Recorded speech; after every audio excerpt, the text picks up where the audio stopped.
Hey, guess what? You're watching The Sweat, presented by DraftKings. Woo! Hey, you. We've missed you. I'm Emerson Lancia. She's Jesse Cofield. And let me tell you what. Week 6 around the NFL, my goodness, honey, was it unpredictable or what? We have bad. Were you throwing up right now? I'm sorry. I was just thinking about the football that was played. Oh, it's true. Because now we have good quarterbacks who are bad, and now we have like bad quarterbacks all of a sudden who are good. Yeah. Of what planet are we on right now? It's like it's a changing of the guard in a way. Like Aaron Absolutely. Rodgers sucks now, so does Tom Brady. Tom Brady's yelling at his offensive line. The offensive linemen are like, "Oh my God, you're my childhood hero." Yeah. They're like Florida man's yelling at us. We're going to be talking about that, plus a betting approach to a stacked field on the PGA Tour this week, and another one-game slate in Major League Baseball. It's a do-or-die throwdown in the Bronx between the Yankees and Guardians. Yeah.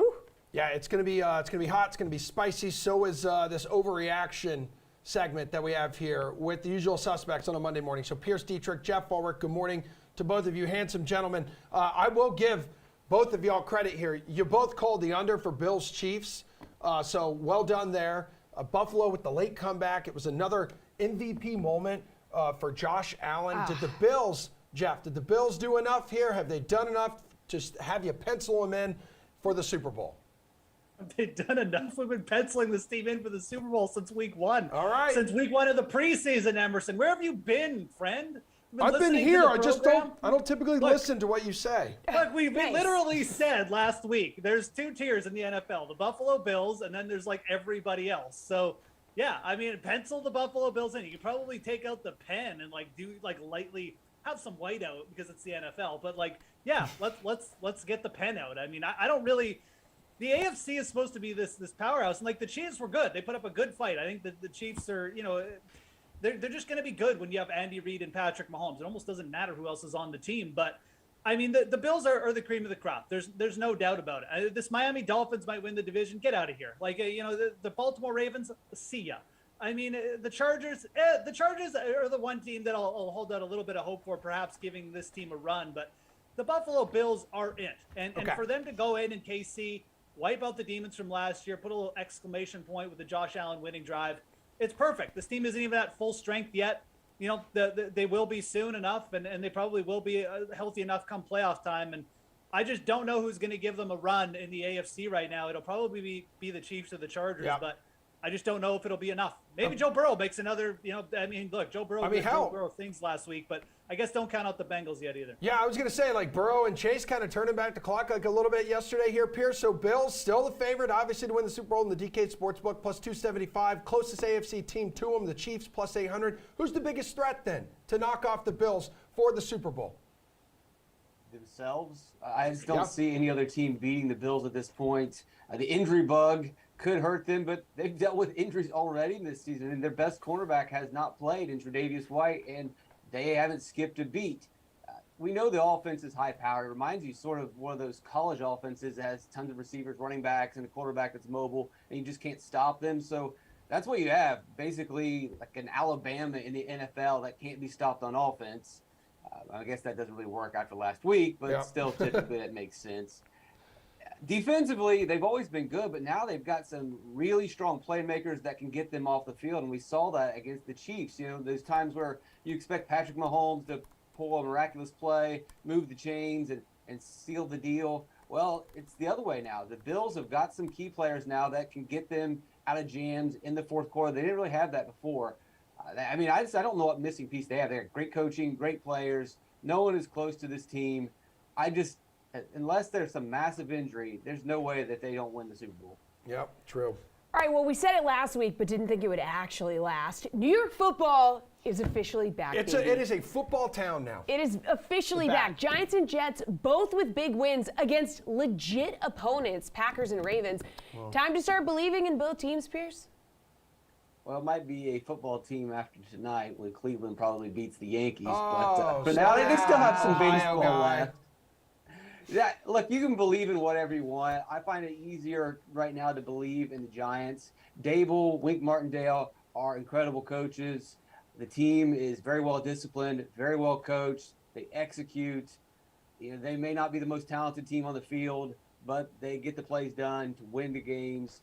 Going back to college reference, this reminds you of that scrappy college team that doesn't really have any stars. They surprisingly, win the Big Ten out of nowhere, like when a Northwestern or somebody has a great season. They don't have any big name players. They just have like all these fifth-year seniors, and they're well coached. That's what I get the feeling of with the Giants. It's never going to be really amazing or fun to watch, but they're going to creep away with wins.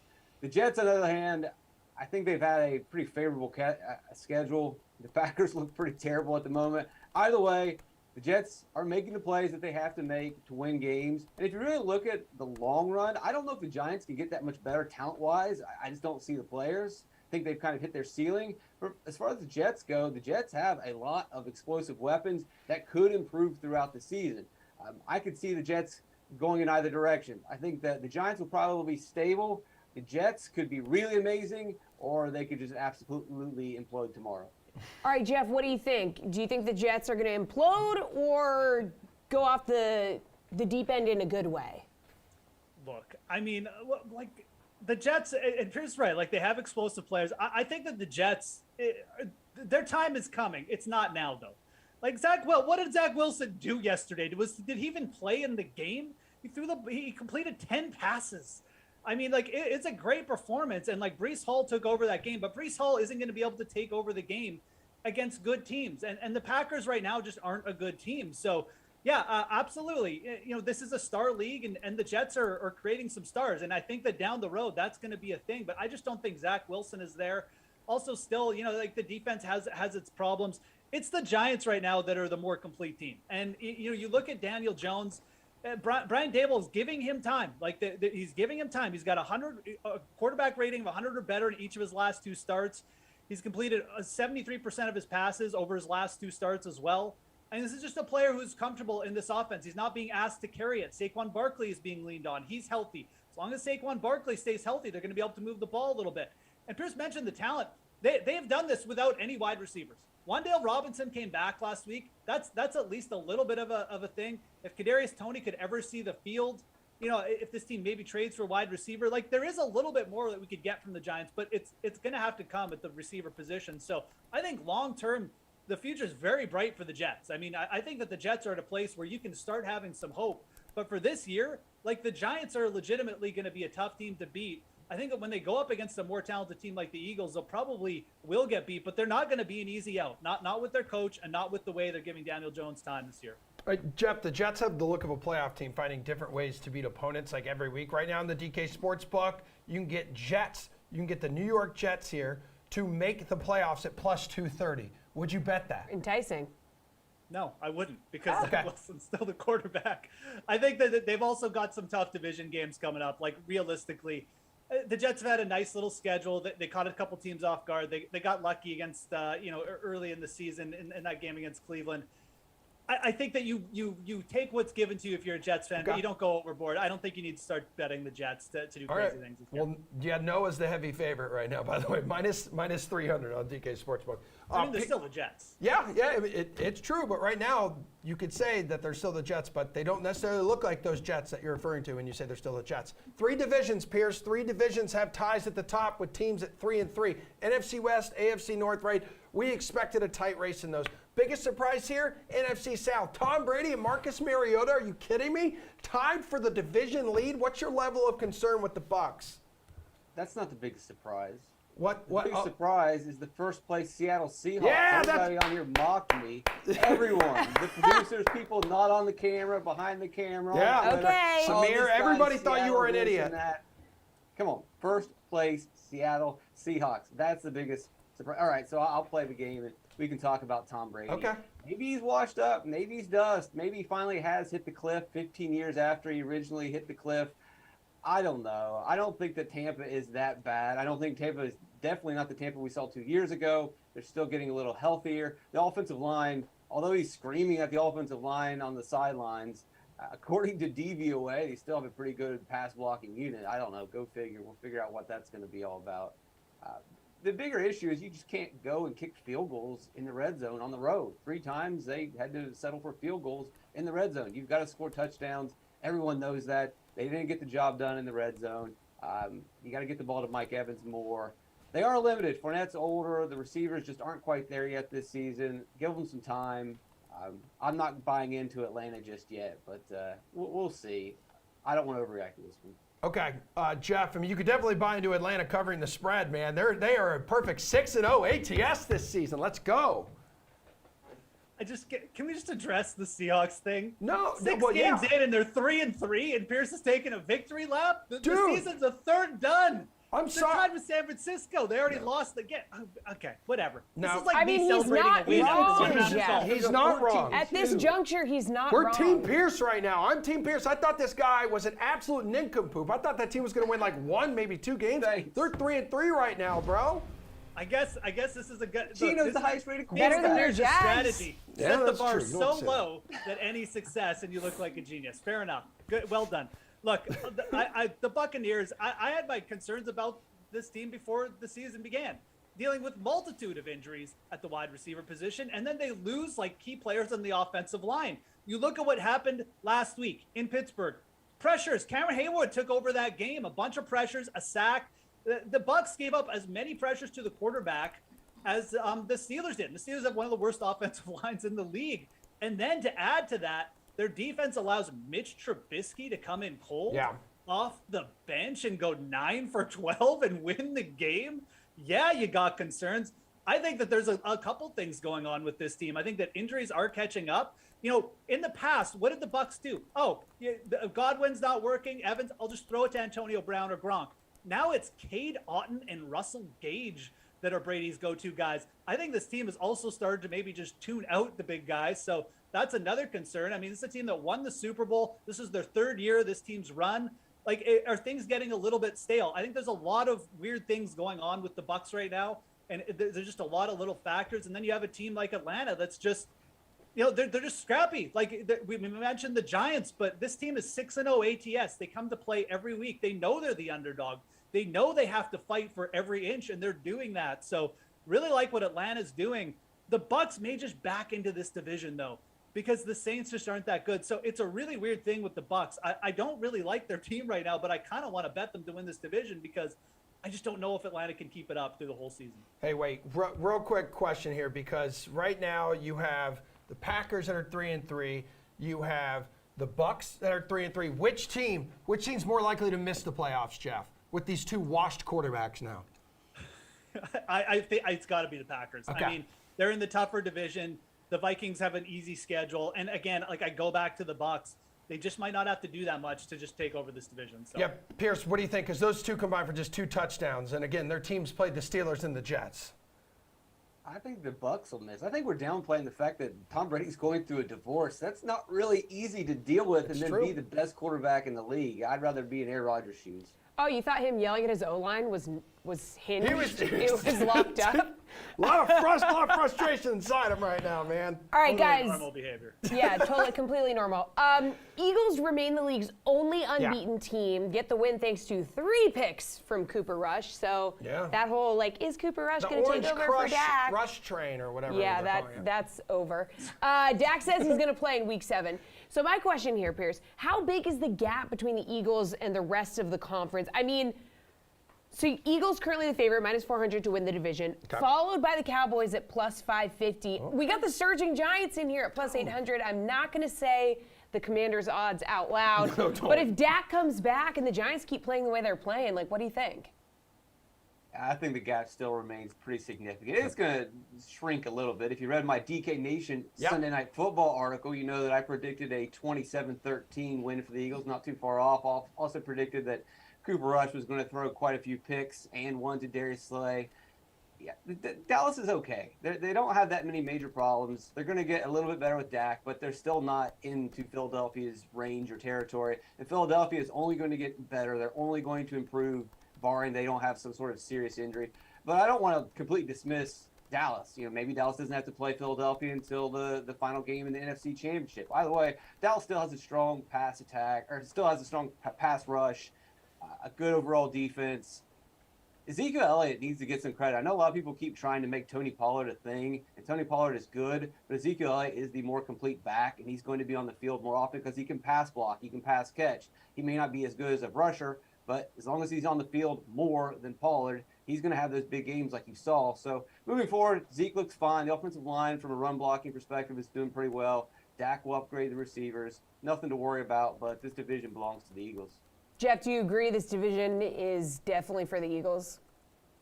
Yeah, as far as the division goes, I mean, again, like asking the Giants to do more than they have. I know they have a weak schedule, but they still have some. They have division games coming up. Like they have to beat some of these teams, and they're probably not going to. They're probably going to get their comeuppance a little bit. I'm sure they'll still do fine against teams that are weaker because they're so well coached. But it's the Eagles. I mean, Mike McCarthy. Like, is that really where you want to put all your eggs?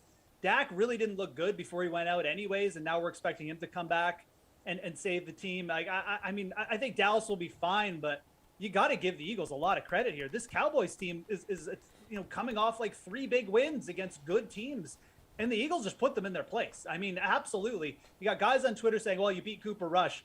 That was your best quarterback that you've shown throughout the year. So what really, like, what more upside are we asking from the Cowboys? I just don't know if there's more there. I think the Eagles, clearly the class of this division, probably the class of this conference right now, though I do expect other teams like, potentially Green Bay and San Francisco to close that gap by the end of the year. Well, speaking of not looking good here, Jeff Ulrich, Week 6 will wrap up tonight with the Chargers and the Broncos, because for some reason the NFL is Prime time, baby. Prime time. For some reason the NFL is obsessed with this dude being in prime time, at least in the early portion of the season, maybe because we all expected him to be a decent quarterback, which you can see on your screen. Let's ride. He is kind of moving in the wrong direction. It says Broncos country, let's die. That's what they want to do right now.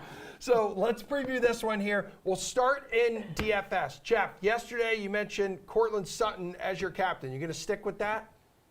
Yeah, I am. An elite 28% target share going up against the Chargers defense that's allowed, 246 yards and a bunch of touchdowns to Davis Mills. Made Jacoby Brissett look okay late in the game. Like, they will give up yards here, and I think Sutton going up against the secondary is not something you should fear.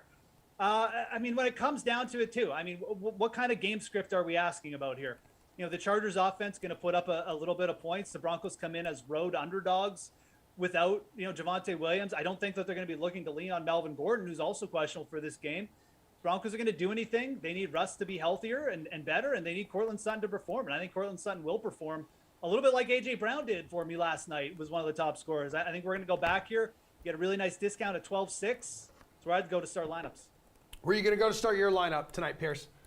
I'll pivot to the other receiver, save some salary with Jerry Jeudy, lower ownership probably, especially compared to Sutton or to Herbert or even Eckler. So I'll get away and differentiate there a little bit. I'm going to need some big plays to hit with Jeudy, which I'm fine with because I don't expect Russell Wilson to consistently be good, as basically the only person on here that said Russell Wilson was toast and, again, was right. But I'm going to have to rely on Wilson some tonight. You got to rely on somebody. And I don't want to go to Herbert against the Denver defense. Denver's defense has been really strong this season. Not something that I want to target, especially with my captain's pick. So I'll take Jeudy. He is facing the Chargers, who rank 28th against slot receivers. That's pretty much where Jeudy plays. They typically give up underneath routes. I think Jeudy can exploit that, although he doesn't really run low A-dot routes. No one really does when Russell Wilson's your quarterback. But that's the best that I can do. And, I mean, I think Sutton's probably the safer play, but if I'm trying to be the unique guy on the top of the lineups, I'm going to go with Jeudy. All right, value for tonight, Pierce. There's probably a lot you can find here. This is Pierce. This is where you find someone who's like $200 Yeah. for us. Well, hopefully this time he plays, but we'll go back to the well. We've had a lot of Denver showdown plays lately, so we'll go back to Latavius Murray. Probably jumped the gun a little bit, trying to suggest him the first time, but he should be in the lineup tonight. As Jeff mentioned, Javonte Williams is already gone. Melvin Gordon is questionable. That leaves Boone and Latavius Murray. Last time we saw Murray over in Europe, he had a pretty good game for the Saints. I expect him to get some goal line carries, some red zone work. He's looked decent. We know that the Chargers' rush defense has struggled for years, and it will continue to struggle. It's at his price point, he doesn't really need to do that a lot. If he finds the end zone, you're going to be fine. And if you look at odds to score touchdowns, he's one of the highest in terms of anytime scores. So if the sportsbook thinks that he has a chance of getting in the end zone, then he is priced way too low for the showdown slate. All right, Jeff, where are you looking for value in this contest? Can't believe Pierce, we got a $200 tight end in play. Greg Dulcich. He hasn't been confirmed back in. He's still questionable, but they got the safety back in the backfield, and they're looking like they're going to bring Dulcich off IR for this game. This would be a big boost to this offense. Albert O is just basically he's done. I wouldn't be shocked if he was a healthy scratch tonight. But Dulcich just $200. You need to watch this news. If he is active, he to me he's a must play. You pair him with Russell Wilson in your lineups. There's a reason why the team was down on Albert O. It's because Dulcich was out playing him in the preseason. He will get worked in right away. This is not a team that can sit and wait for a new offensive weapon to get worked in. So I think he's absolutely like the extreme value here. And I mean, Latavius Murray is good, but I still like Mike Boone. Like Mike Boone ran the ball well. He ran it better than Melvin Gordon last week. This whole Broncos backfield is going to be a bit of a head shaker, but I think Boone is like the one constant at 4,800. Even if he is in a timeshare with Murray or something, like I'm fine with that. He'll get worked in. He'll probably see 30 to 40% of the snaps at the very least. Yeah, and Chargers defense allowing the ninth most rushing yards per game in the NFL. Most DraftKings points to running backs, by the way, 33.8. Let's go to the DK Sportsbook. Jeff, once again, player prop yesterday on our award-winning Sunday show, which everyone can watch 11 a.m. to noon Eastern time every Sunday throughout the NFL season. You also went with Cortland Sutton here in the prop department. You gonna stick with that? You got something else? Oh, I got something else. Yeah. I mean, look, the Cortland Sutton's down to minus 150 at 4.5 receptions, but I still like going over there. But again, we got to look at these touchdown props, man. I mean, like, you know, we got tight ends, we got obviously like secondary wide receivers coming in for the Chargers. There's no Dulcich touchdown prop up, but we got to watch for that later in the night. I would personally start looking at touchdown props though for like secondary wide receivers on the Chargers as well. I think Josh Palmer at plus 230 with Keenan Allen, again, like just, you know, not playing or doubtful. I think Josh Palmer's in a good spot here. I mean, the Chargers, Mike Williams has not done well against the Broncos. He went for like 5 catches in 2 games last year. The Chargers are going to have to go somewhere else.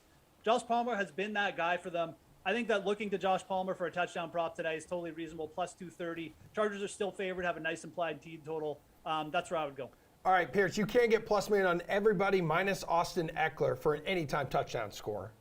Can I get a bet on Russell Wilson not throwing to a guy that's wide open in the end zone? Maybe that's on the board. Probably not. But it probably will happen. That would be like a minus money bet. Yeah, it would. Yeah, unfortunately, you kind of got to stick with Russell Wilson because the numbers are so low on the Denver side. Because there's a good reason for that. But Jerry Jeudy at only 50.5. If I'm going to play Jerry Jeudy in DFS, I'm expecting at least 50 receiving yards. And, you know, it matches up pretty well against this Chargers secondary that pretty much shuts down deep passes. Out of the slot, he can run some of these shorter routes.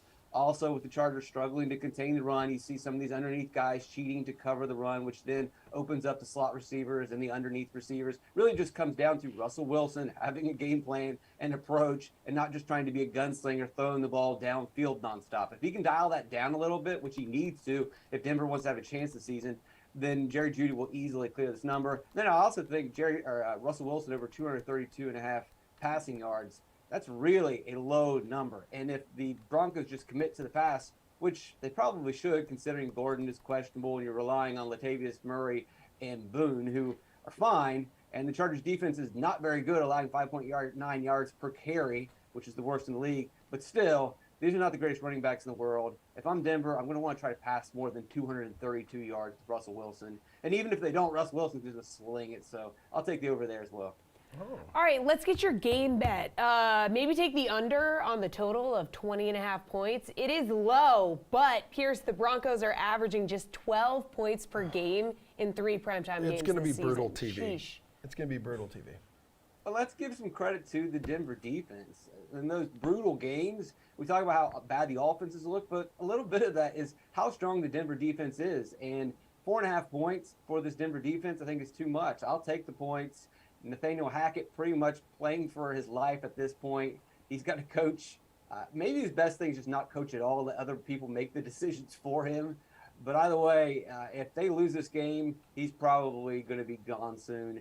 If he makes another terrible coaching decision, he'll be gone tomorrow. So they've got to get it together. They've got to keep this thing close. I do believe in the defense. And if Russell Wilson, I mean, I've already taken the victory lap on that, so I can go ahead and just start rooting for him now so that he can go into the sunset with a little bit of dignity. So as long as he goes out there and has a halfway decent game and the defense does their part, they should be able to cover the spread. Jeff, what do you think? Yeah, I mean, I obviously liked it a lot more at 4.5, but you can still get like pretty decent money if you go to the alt line and grab 4.5. That's what I would do as well. Go with the Broncos here on the spread. Look, there's some positivity around this team. Justin Simmons is back, and this is an All-Pro safety tonight. Dulcich could be inserted in the lineup, gives him a legit threat at tight end. Russell Wilson, who is dealing with like a legit injury that everyone just wants him to sweep under the table, has said he's feeling a lot better. It's a must-win game. It's another primetime spot. The Chargers defense gives up a lot of yards.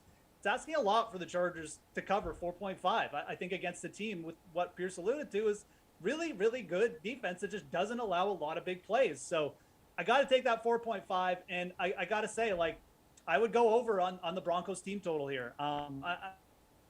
They've moved the ball well. The Chargers give up chunk plays. At some point, this team is going to be like. So maybe that happens tonight. Maybe it doesn't, and I look like an idiot again. But give me the Broncos to cover. All right. Pierce, Seahawks won that trade, man. Oh, please. All right. It's not time for a victory lap yet. Let's wait and see how the season shakes out. All right. Last week, I talked to Mike Golick about Week 6, and I did. And we actually did talk about the Broncos-Chargers game. So let's hear what he had to say about it. Okay. Monday night, the struggling Broncos are going up against the Chargers. Will we see Russ finally get the Broncos offense cooking, or are Denver fans in for another rough night? Yeah, I don't know if that offense is going to really start cooking much this year. And I know he's dealing now with the injury in his lat on the right side of his body.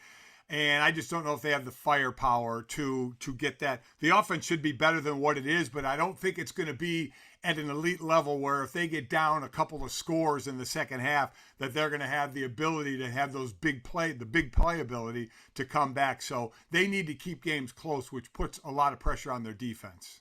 Lamar, Zeke, Stephon, you've all been summoned to the Kevin verse.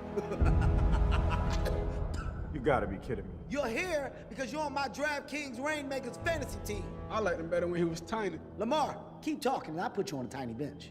I've collected your digital player cards, and you're gonna help me build my NFT fantasy franchise so I can start crushing the competition. I need you all at 100%. Zeke, you're gonna catch a cold in that crop top. Maybe you should consider putting your belly button away. Hey, Lamar, you getting enough sleep? I seen you posting pictures in the club. You stalking me? Diggs, you gotta keep your hands moist so they stay soft. Nice and moist. Please stop saying moist. We done here, man. Well, go ahead. There's the exit. Ha! Build a roster by opening packs and joining drops, and win a share of over $1 million in prizes every week of the NFL season. Download the DraftKings Daily Fantasy app to get your free full roster starter pack. DraftKings Rainmakers Football. Build, play, win.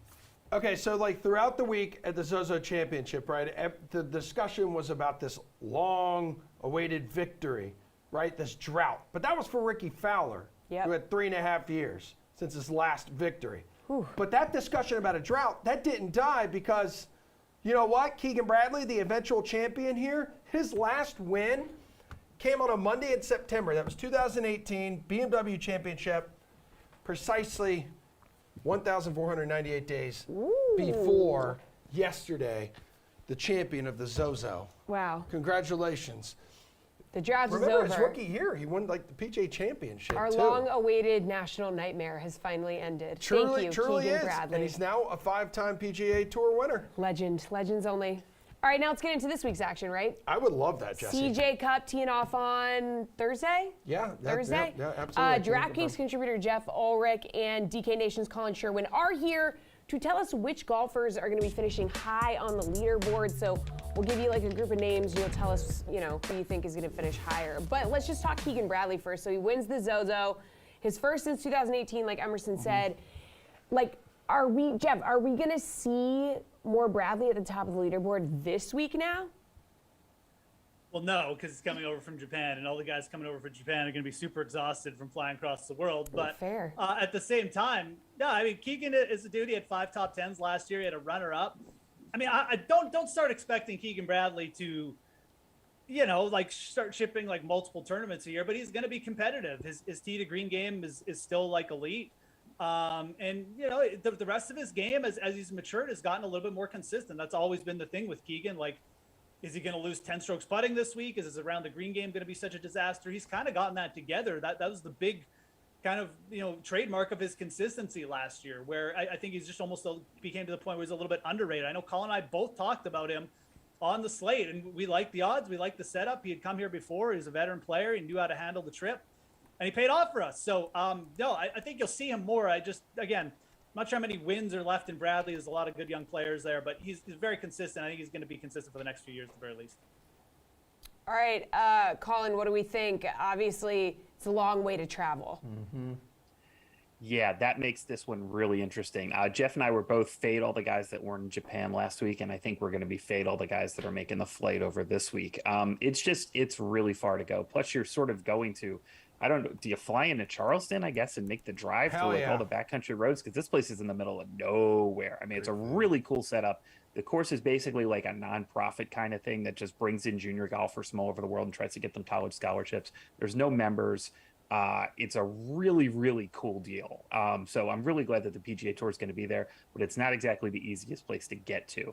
I think a lot of these guys here are coming because they're already Southern based anyway, and there's $10 million available. But this is a fun course. It's an interesting course. It hosted one tournament last year, which was sort of like a plug-in tournament because of COVID, the Palmetto Championship. But otherwise, all the other CJ championships you've ever seen, all the other CJ Cups, which has been at 3 different courses previously, this is the 4th course in 6 years. So keep that in mind when handicapping. It's the best field of the year, like up to this For sure. point, too. What do we have? Like 15 of the top 20 players in the official world golf rankings are competing this week. So let's get into some of these best players here and tell me which one will finish among this group. So defending champ, Rory McIlroy, Scotty Scheffler, or John Rahm. Colin, 3 favorites, the top 3 favorites here on the DK Sportsbook. Give me Rombo. Scheffler hasn't really played since the end of last season. McIlroy had a very good swing. He played 3 tournaments over on the DP World Tour, 3 top 5s. But Rahm played 2 tournaments over in the DP World Tour. And he won one, and he got, I think, 2nd in the other. So he's just slightly in better form right now. Course might actually set up a little bit better for Rory, actually, in terms of like tee to green. It looks like tee to green is what won it for guys last time. So your approach game is what you're going to want to be solid on as well. But with tee to green, that might even set up a little bit better for Rory. But I'm going to go ahead and take Rombo here. The price is just a little bit better, and I think he's in form.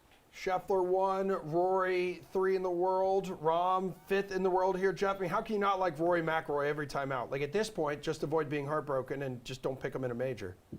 Just don't pick him in major, right? Yeah. I like Rory. Obviously, he's plus 650. I think that really like the bet here is Scotty Scheffler. Plus 1100 is fine. We've seen this event kind of dominated by big names. Justin Thomas won as the favorite 3 years ago. Brooks Koepka was the 2nd favorite when he won. Even Rory was 20-1. The big names come here off rest. They get rejuvenated, and they come and they grab a win. Scheffler should be motivated. I mean, he blew the Tour Championship the last time we saw him on the PGA Tour. He did play the President's Cup. He's got a little bit of competitive practice. I personally like the setup the most for Scheffler. I think he's the player who leans the most on his irons. He's a little bit up and down with the putter, but if he figures out these greens early, I mean, like, we could be in for a pretty good week here. So I rarely go to the top of a board, but I am very digging Scotty Scheffler for this week. I think you're going to see the best performance from him of these 3, and that is certainly where I'd go for betting if you're looking at any of these 3 as well. Interesting. Yeah, Scheffler plus 1100, Rahm plus 900, Rory the favorite plus 650. All right, how about Justin Thomas, Sungjae Im, or Colin Morikawa, Jeff? Colin Morikawa, he's up there. Yeah, Jeff was really high on him, I think, previously? Yeah, he's coming into this like the 9th ranked, I think, so. Yeah, 9th ranked player in the world. You know, Morikawa. I mean, look, he's coming in from Japan, so that's one knock against him. At the same time, this is Colin Morikawa at plus 2,800, and there's a very good argument that's not even an argument. When you're getting Colin Morikawa at over plus 2,500, you should probably just take those odds. And right now, his game, it looks a little disheveled. Really felt like last week was the week for him to put it together, but maybe he just needed a week of practice. You know, when we saw this stretch Morikawa played last year, he finished 2nd at this event, and then he went over to Japan the next week and finished top 10. I think it's realistic to see a pretty good performance from Morikawa, and he may even go better here than he did last week. So he's definitely intriguing. When you start to look in this range, I mean, I'm not sure where else I would go. I would probably take another shot with Colin Morikawa. I think it's absolutely fine to do that. Again, this is a player who has won, you know, outside of last season, was winning at a multiple clip rate per year. I expect Morikawa to be again. He's just an elite iron player. it's really not a bad setup. I just mentioned, I like the iron setup for Scheffler and the fact he leans on his clubs like that. Morikawa is the same. Plus 2,800 is very fair. There's really no one else in this range that I'd rather bet. All right, what do we think, Colin? Justin Thomas, Sungjae Im, or Colin Morikawa? I'm going to slightly disagree here again. Usually Jeff and I are pretty simpatico on these things. This is good. kind of nice that we're actually having a little bit of difference because we always end up finding the same way. I'm going to go with Sungjae Im here. I think his approach game sets up really well, and plus he's not making the trip over from Japan. Has the game to competed at an elite level. Depending on the metric, you can have him anywhere between top 8 and top 20 in the world, depending on how you want to interpret the data. But again, his approach game really, really strong, and I think he can come over here. And plus, he didn't have to make that flight, or he did, but not this week. And so, since he's already over there, I think that just really helps with body clocks, which are definitely going to be a thing this week. So yeah, give me Sungjae at 1,800. I think he's going to be the best of the three. All right, Colin, let's go to best finish here between Max Homa, Matthew Fitzpatrick, and Victor Hovland here. What do you think? Because stepping up in major championships is basically the next thing that Homa needs to do. But his stock has really never been higher. Yeah, and and that's not just on the course; that's in social media. I think that that fund that they give out to players for, I forget what, the player improvement or player whatever fund. The PIP. I mean, he's gonna blow that thing out of the water this year if he continues on social media like this. I'm gonna take Victor Hovland here. This is strictly a course setup play. He on approach is one of the best players in the world. And he can get to the green pretty accurately. So I think that's probably going to be the guy that I go with. He finished, he played 2 tournaments over in Europe in the Europe Swing too. Finished 5th at the PGA, 34th at the Italian Open, and definitely lost some shots on approach. I think he'll start to get those back, though. I think that was a little bit more regression to the mean. So of those 3, I will take Hovland back here, and it'll also be nice that he's had a little bit of time off here, and I think that might be beneficial to him. I know he lives in the United States, so it's not like he's flying over for this thing. Yeah, Homa, Fitzpatrick, Hovland. Who has the higher finish, Jeff? I'm going to agree with Colin on this one. I'm going to go with Hovland. I mean, I'm not super high on any of these players, but I think you got to give Hovland some credit here. I mean, he had a pretty good event last week, and he was coming in a little bit cold, so.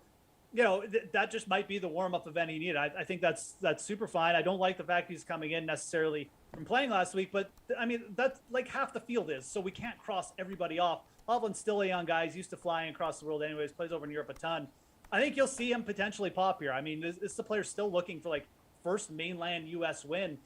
And again, you look at this course, it's super easy off the tee. He's going to be able to dominate there. It's longer, so that's good. But Hovland's, I mean, if those approaches get going, he's just not going to miss many greens. These are really large green structures. As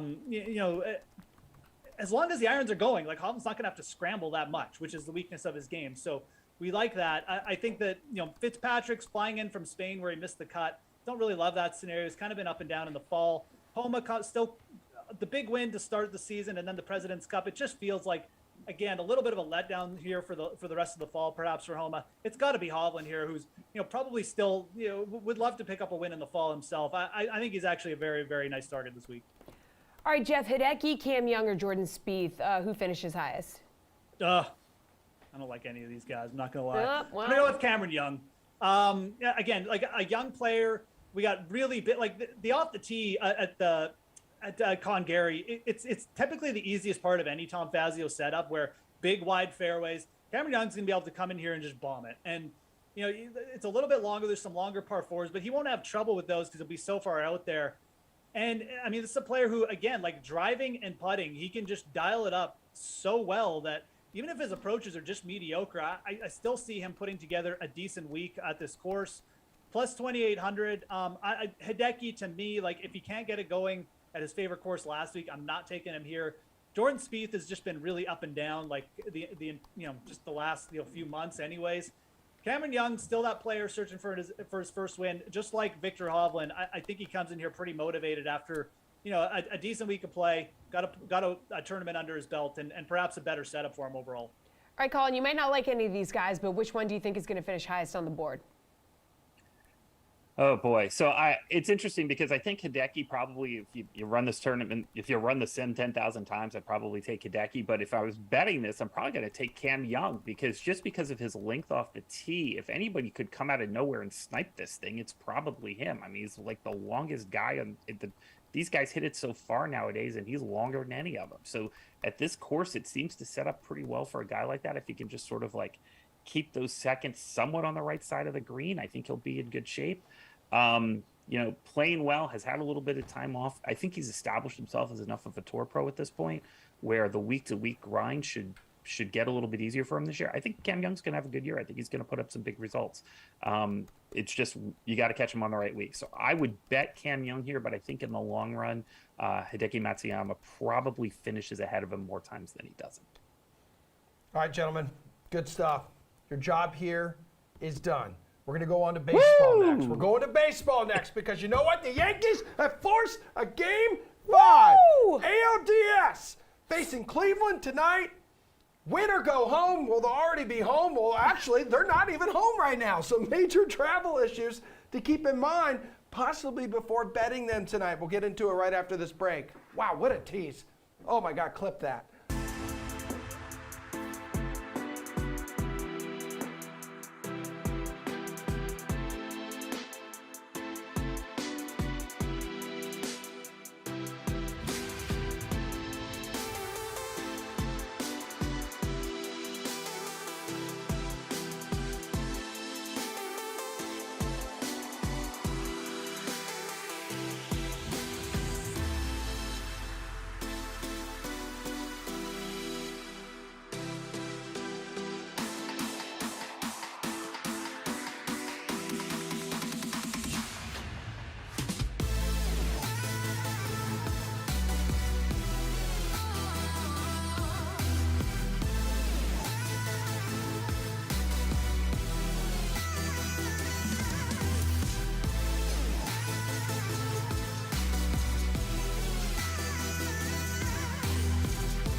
All right, Harrison Bader, who I just learned his nickname is Tots. Why?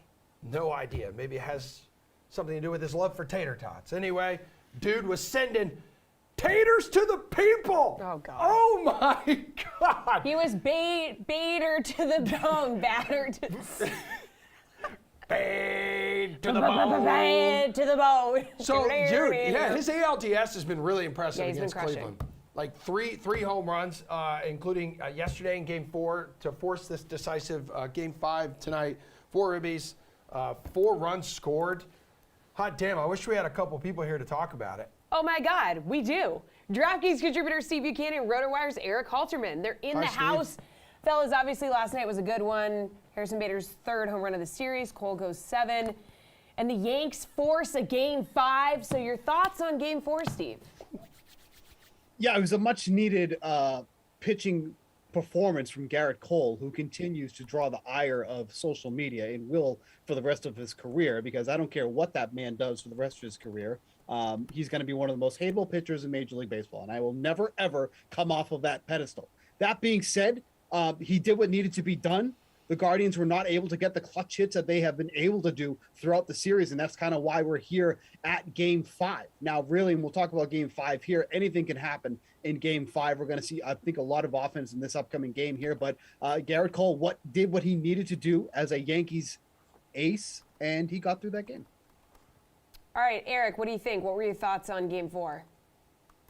Yeah, I think the only thing left uncovered there is the Guardians just don't score. Yes, it was Garrett Cole in this one, but they now scored 2 or fewer runs in 4 of their 6 playoff games. That was good enough against the Rays in both games, but they've lost both games where they've scored 2 or fewer runs against the Yankees.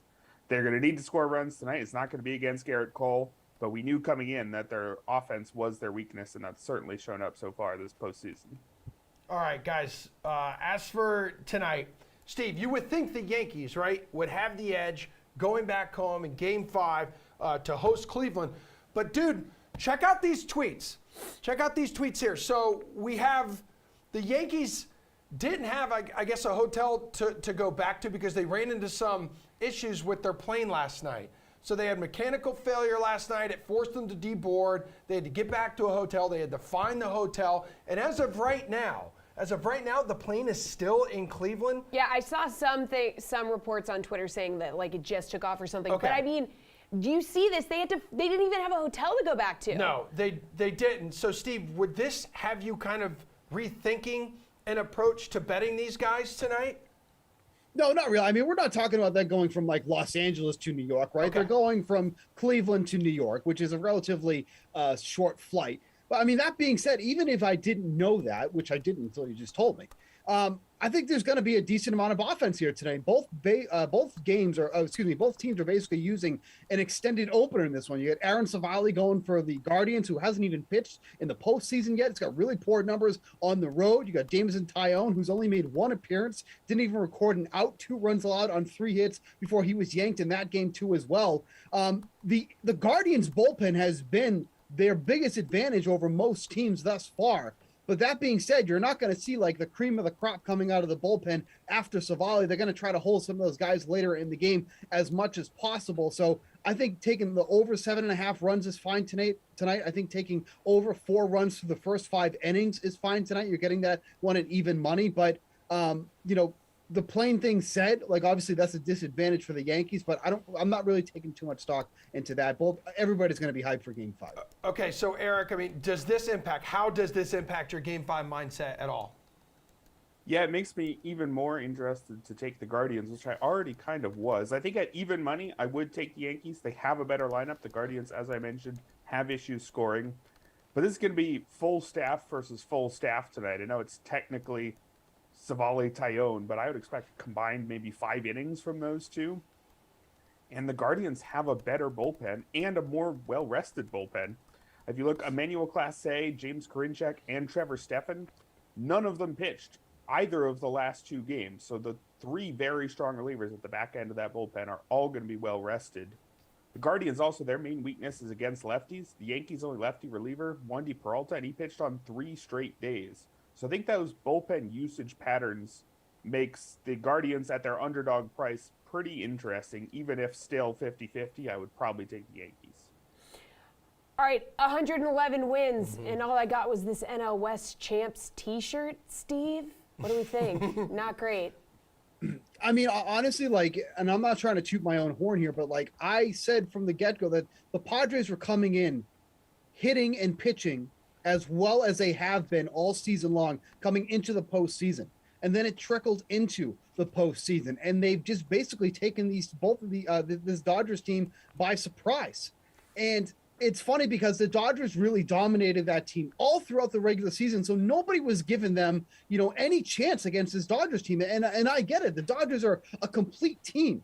But when it comes to the postseason, you can usually just throw these regular season stats away because it usually comes down to who the hot team is, who the hot hand is, who the hot bat is when these postseason games happen. And that's what you got here. You get stellar performances out of a guy like Joe Musgrove, Yu Darvish, and that ends up being what ends the Dodgers when all is said and done. So this is going to be an unbelievable series against the Phillies coming up because you got 2 teams who are literally hitting and pitching at their peak right now going up against each other. That feels like a 7-game series coming up. But, it happened with the Braves. It happened with the Dodgers. They just started to slow down at the wrong time. And talent always prevails.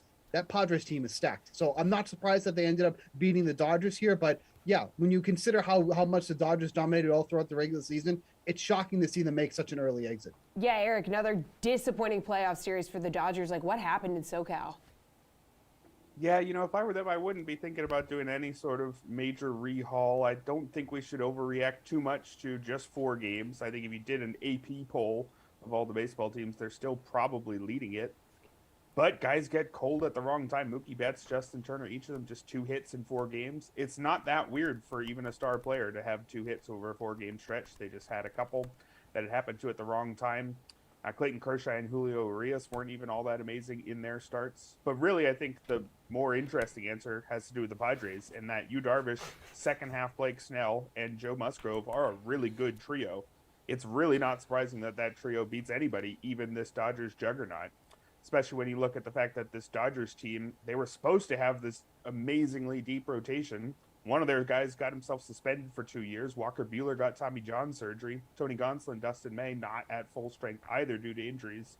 When you look at the actual rotations that they had available this series, the Padres probably had the better one, so it's not too big of a shock that they got through.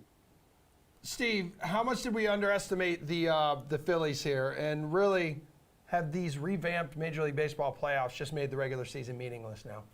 I don't think the Phillies are overvaluated. I think that they're literally just playing at some of their best baseball right now, because during the regular season, this was not the Phillies team that you were seeing. This was a team that hit major peaks and valleys all throughout the year. I mean, let's not forget, a couple of weeks ago, we didn't even know if this team was going to make the playoffs because of how bad that they were playing. So thankfully for them, they got out all the rust, they got out all the slumps before the playoffs hit, because truly, if that team that made the playoffs 2 weeks ago limped into the playoffs, they would have been gone immediately the way that they were playing. But here's the other thing too.